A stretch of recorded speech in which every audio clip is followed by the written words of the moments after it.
Halo teman-teman, kita kembali lagi akan melanjutkan membahas topik berikutnya yang masih seputar dengan bank dan lembaga keuangan lainnya.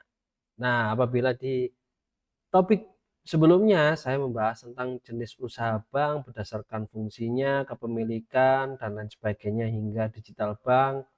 Kemudian saya juga membahas tentang aktivitas bank, yaitu mulai dari menghimpun dana sampai jasa layanannya, kemudian ada beberapa produk bank, tabungan, giro, dan lain sebagainya, hingga letter of credit dan lain sebagainya gitu ya.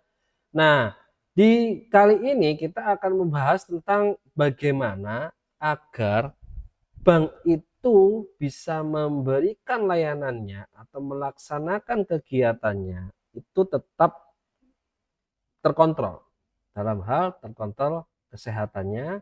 Kemudian apabila tidak sehat atau ada beberapa opsi yang memang bisa dilakukan, itu adalah dilakukan yang namanya penggabungan. Kemudian yang jelas pengawasan dan rahasia bank. Nah, kita akan bahas satu persatu tentang topik ini. Karena kita tidak bisa pungkiri bahwa hal-hal ini harus dilakukan oleh bank karena agar bank itu bisa memberikan layanan maksimal, agar bank bisa tetap sehat dalam artian menjaga aset-aset dari nasabahnya. Kemudian apabila diperlukan bisa dilakukan yang namanya penggabungan. Nah, ini yang apabila di topik sebelumnya saya mencontohkan seperti kayak Bank Mandiri, nah akan kita bahas di sini juga mengapa dan harus dilakukan penggabungan bank. Nah, kira-kira seperti itu. Oke, akan kita lihat, akan kita bahas satu persatu. Yang pertama adalah sesuai peraturan POJK nomor 4 tahun 2016, di mana kesehatan bank itu harus melakukan pendekatan risiko atau risk based bank rate, di mana secara indu maupun konsolidasi. Karena bank itu wajib melakukan self assessment tingkat kesehatannya. Karena dengan self assessment ini nantinya akan bisa diukur kesehatan banknya. Karena apabila bank itu sehat, maka akan mendapatkan persetujuan yang memang disampaikan kepada Dewan Komisaris. Selanjutnya hasil self assessment ini disampaikan ke Bank Indonesia. Dan baik atau tidak baiknya hasil self assessment itu nanti akan dilakukan monef juga oleh Bank Indonesia ataupun juga controlling sistem pelaksanaan sistemnya oleh OJK. Nah, kira-kira seperti itu. Nah, untuk penilaian dari kesehatan bank dilihat dari beberapa pendekatan atau beberapa faktor. Yang pertama adalah dari profil risikonya atau risk profilnya, di mana bagaimana perusahaan tersebut saat melakukan layanan aman-aman saja atau baik-baik saja atau bagaimana layanannya dilaksanakan dengan baik atau tidak. Nah, profil risikonya ini dilihat semua. Kemudian good corporate governance-nya, nama baik di kalangan nasabah atau masyarakat bagaimana. Nah, layanannya bagaimana? Apakah melaksanakan good corporate governance? Dalam artian ya simpelnya adalah nama baik. Dalam artian ini pelayanan kepada masyarakatnya bagaimana? Kemudian rentabilitasnya atau earningnya ini juga dilihat. Kemudian pemodalannya bagaimana. Nah, nanti dari pendekatan risiko ini OJK akan memberikan penilaian. Nah, peringkat kompositnya mulai dari PK 1 sampai dengan PK 5. Nah, hasil penilaian dari OJK ini harus ditindaklanjuti oleh bank karena bank wajib menyampaikan rencana tindakannya. Apabila ada sesuatu yang memang dirasa harus dilakukan pembenahan atau perbaikan terhadap bank tersebut, maka bank tersebut wajib melakukan pembenahan atau perbaikan agar bisa memenuhi poin-poin yang diukur, baik itu dari profil risiko atau risk profile, atau mungkin good corporate governance-nya, atau mungkin rentabilitasnya, atau mungkin pemodalannya. Nah, ini pasti akan ada catatan-catatan yang memang didampingi dengan ukuran atau peringkat ya, peringkat yang diberikan oleh OJK. Nah, ada PK1 hingga PK5 dan semuanya harus dilakukan yang namanya action plan di mana untuk pembenahannya. Nah, di sisi lain bank itu juga diperkenankan untuk melakukan satu kegiatan ya disebut dengan penggabungan usaha apabila diperlukan. Nah, bentuk-bentuk penggabungan ini tidak lain adalah untuk menjaga likuiditas dari bank. Apabila likuiditas dari bank itu buruk, nah makanya mungkin diperlukan untuk melakukan penggabungan usaha akan lebih baik. Bentuk penggabungannya sama halnya seperti kayak penggabungan usaha atau perusahaan gitu ya. Ada 3 jenis ini, ada bentuk merger, ada bentuk konsolidasi, ada bentuk akuisisi. Tapi di sini akan kita bahas satu persatu ya. Yang pertama adalah merger.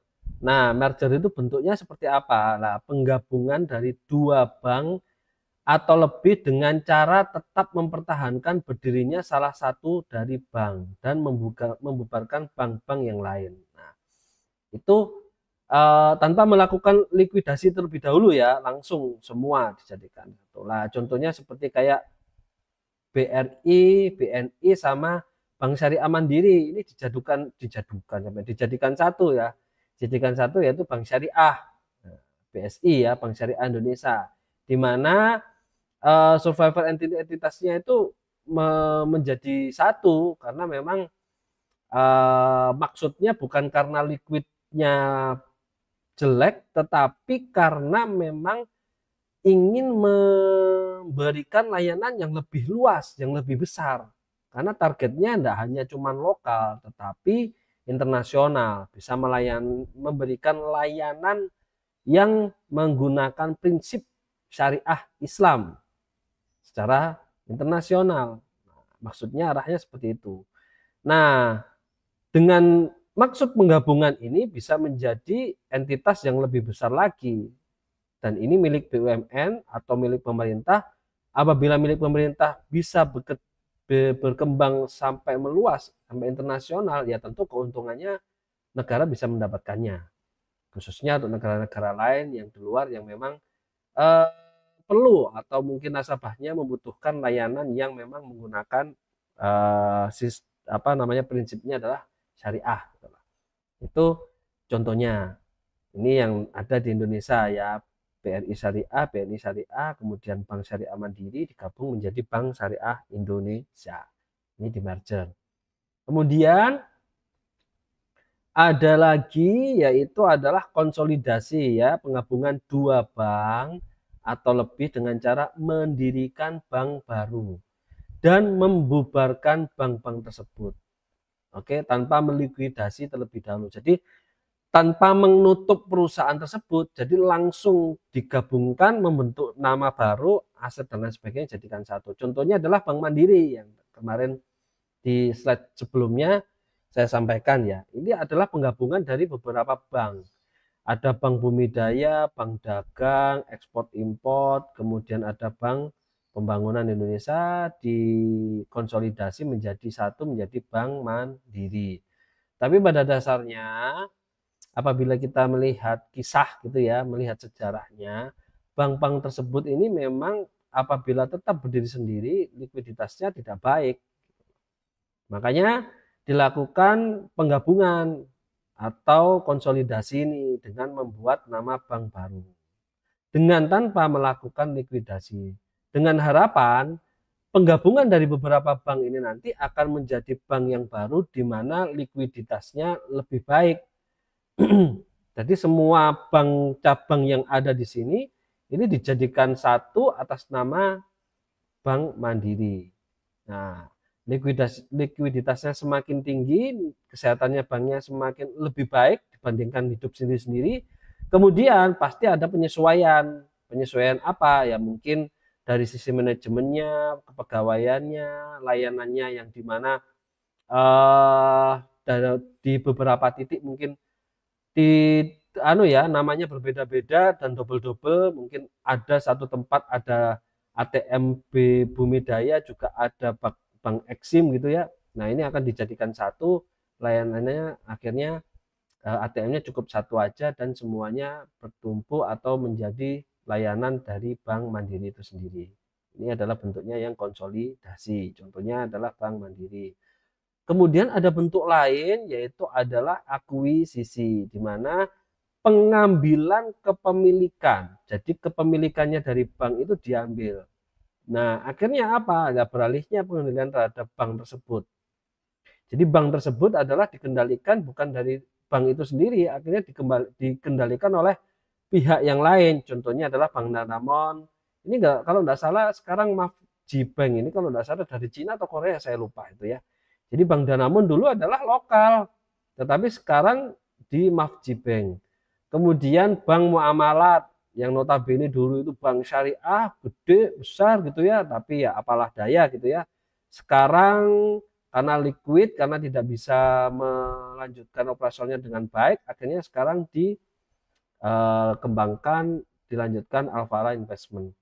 Bank Muamalat itu kalau tidak salah, saya lupa ya, apakah memang masih ada atau mungkin masih tetap dilanjutkan sama Alfara atau bagaimana? Saya lupa, kalau tidak salah ini ada perkembangan terakhir tentang Bank Muamalat, tapi saya lupa ada pernah baca beritanya. Tapi mungkin nanti dicari tahu ya sama teman-teman ya. Mohon maaf kalau apabila saya kurang update. Kemudian ada Bank Permata, itu sekarang dipegang oleh Bangkok Bank. Kemudian Robobank. Nah, ini Robobank. Rabobank ini juga dicaplok sekarang sama BCA. Jadi Rabobank sekarang sudah tidak ada.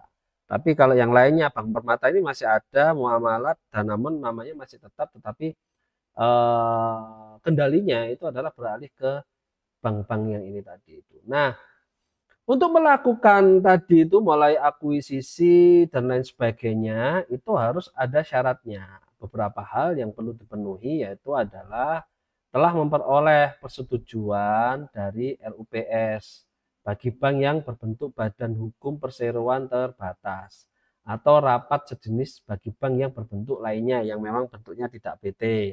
Itu harus harus mendapatkan itu yang pertama, karena pemilik kan ya, pemilik sahamnya kan harus menyetujui, itulah pertama itu. Kemudian rasio kecukupan modal itu harus terpenuhi, karena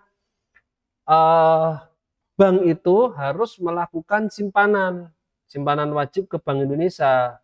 Nah, ini akan kita bahas tersendiri. Simpelnya adalah seperti ini.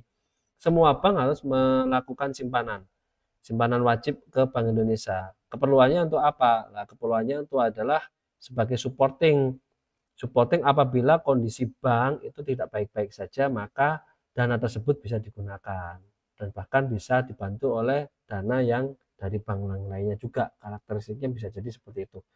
Kemudian ada calon anggota direksi dan komisaris yang tidak termasuk daftar orang tercela di bidang perbankan. Tuh.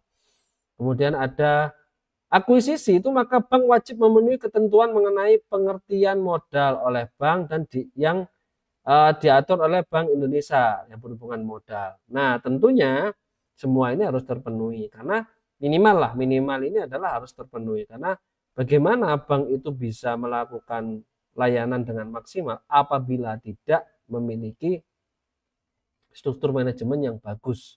Nah, makanya perlu dilakukan satu manajemen yang bagus apabila itu juga ingin melakukan penggabungan, entah itu merger, konsolidasi, atau akuisisi. Nah, tentunya di dalam suatu kegiatan bank itu juga harus dilakukan pengawasan. Di sini bisa kita lihat bagaimana pembinaan dan pengawasan bank itu mulai dari pemahaman terhadap bank, kemudian nanti dicek risikonya, ya, kemudian nanti perencanaan pengawasannya, kemudian berdasarkan risikonya bagaimana, dilihat profilnya juga, kemudian setelah ada hasilnya nanti dilakukan bagaimana pengembangannya, pembetulannya, atau pemantauannya berikutnya nanti bagaimana. Nah, ini nanti akan berkelanjutan terus. Makanya risk based supervision ini akan dan harus dijalankan, karena demi kesehatan bank itu sendiri. Karena bank itu relatif rawan. Apabila satu bank di mana satu tempat yang memang memanajemen uang tetapi mengalami masalah, lah bagaimana kondisi keuangannya? Nah, itu pasti berdampak besar. Nah, risk based supervision itu sendiri apa sih? Nah, RBS adalah pengawasan yang terfokus pada evaluasi risiko, identifikasi permasalahan yang secara material dipengaruhi oleh kondisi bank, dan itu menjadi antisipasi permasalahan dan mungkin potensi masalah. Nah, nanti masalah tersebut kepada tingkat kesehatan bank, nah makanya harus dilakukan apa? Dilakukan pembenahan. Nah, dengan adanya risk based supervision ini, harapannya agar semua jadi tahapan-tahapan yang memuat teknik prosedur itu nanti arahnya adalah untuk kesehatan bank itu sendiri. Nah, fokusnya adalah risiko yang melekat pada bank. Nah, untuk fokus pada aktivitas kegiatan fungsional bank yang mengandung risiko tinggi, pencegahan terhadap terjadinya permasalahan pada bisnis dan elemen penunjang kegiatan operasional bank, mencapai sistem perbankan yang sehat guna mendukung kestabilan sistem keuangan dan pertumbuhan ekonomi nasional yang berkesinambungan. Nah, itulah pentingnya dari atau tujuannya dari risk based supervision, karena memang semua dilihat dari yang terjadilah berbasis resiko. Apabila itu akan terjadi dan berisiko tinggi, makanya harus segera diselesaikan. Nah, kira-kira seperti itu. Nah, dan lagi semua itu, apalagi bank tidak bisa melakukan hal yang memang dengan mudah atau gampang ya, karena semua bank pasti harus menjaga rahasia dan tentunya ada sanksi administratif ya terhadap bank agar ini keamanan nasabahnya tidak terjamin lah pihak perbankan. Nanti tidak boleh, kecuali ada kecualinya apabila itu datanya diperlukan untuk pemeriksaan atau mungkin diminta oleh aparat penegak hukum untuk melakukan penegakan hukum terhadap penyalahgunaan keuangan, contohnya seperti kayak korupsi atau penyucian uang gitu ya. Nah, itu diperbolehkan. Nah, tentunya pihak-pihak terkait ya aparat yang memang bisa melakukan hal tersebut. Nah, kerahasiaan bank itu berlaku untuk siapa saja. Untuk siapa saja? Untuk kepentingan perpajakan. Nah, untuk mengeluarkan perintah tertulis agar bank memberikan keterangan memperlihatkan bukti tentang keuangan nasabah tertentu pada pejabat pajak, itu diperlukan. Kemudian untuk penyelesaian piutang bank yang sudah diserahkan kepada Badan Urusan Piutang Negara atau Panitia Urusan Piutang Negara. Nah, di sini adalah yang memimpin adalah Bank Indonesia. Oke, ini memang boleh diperbolehkan. Kemudian untuk kepentingan peradilan yang tadi saya sampaikan gitu ya, atau perkara pidana. Nah, Bank Indonesia dapat memberikan izin kepada polisi, jaksa atau hakim untuk memperoleh keterangan dari bank yang mengenai simpanan tersangka atau terdakwa pada bank. Nah, ini yang tadi saya sampaikan. Kemudian dalam rangka tukar menukar informasi antar bank, memberitahukan keadaan keuangan nasabahnya kepada bank lain. Nah, ini antar bank. Jadi gini contohnya seperti kayak apabila satu customer atau nasabah itu melakukan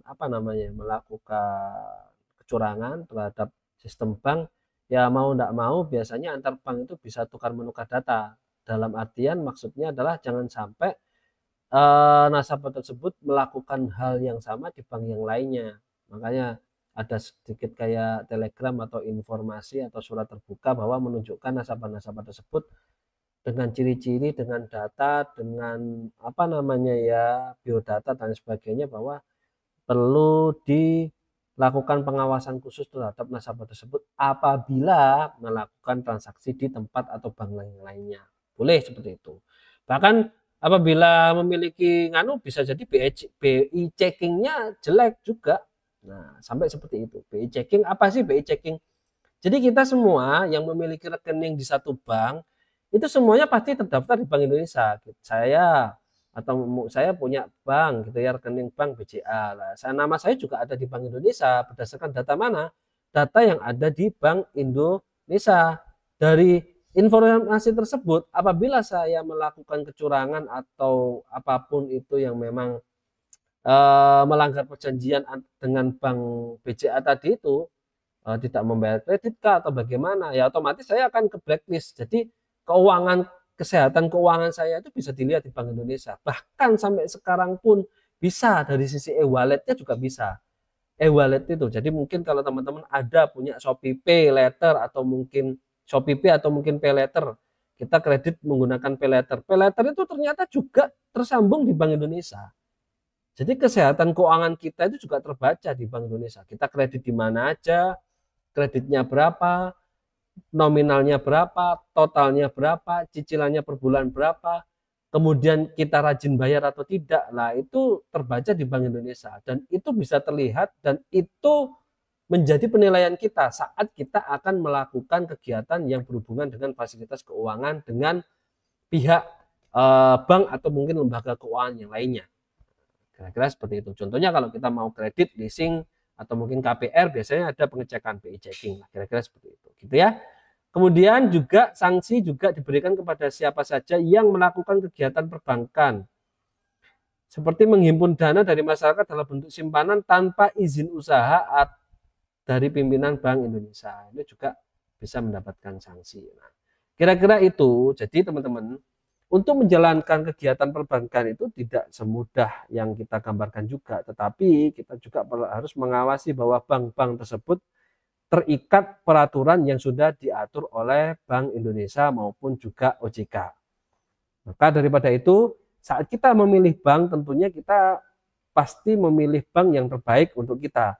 Dalam hal apa? Dalam hal melakukan penyimpanan, dalam hal mengoperasionalkan atau menata atau memanajemen keuangan kita yang mungkin yang investasi kita yang bentuknya dalam bentuk obligasi atau mungkin deposito dan lain sebagainya, kita harus melihat track record dari bank-bank tersebut atau lembaga keuangan tersebut.